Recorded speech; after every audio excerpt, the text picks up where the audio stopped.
Hello everyone. In this tutorial, I'll show you how to make this really cool nativity set nightlight.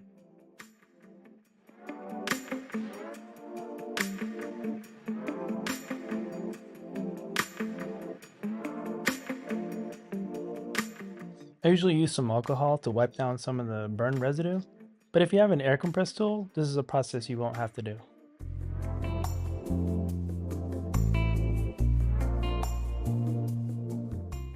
For the sake of this tutorial, I'm using super glue to adhere these together, but feel free to use craft glue and just let it sit over some time.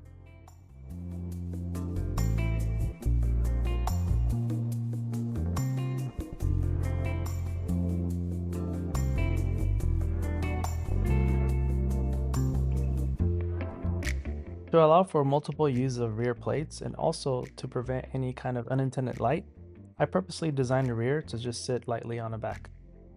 You will easily remove your existing shade and then also the light adjustment and slide in your new nightlight shade that you created. You are now ready to plug it in and make adjustments to the star shape to what best fits your needs. You can also rotate the rear plate 180 degrees to see a different star shape. I hope you enjoyed making this as much as I enjoyed designing it. Feel free to leave any feedback in the comment section, and then also don't forget to like, share, and also subscribe. Thank you guys for watching.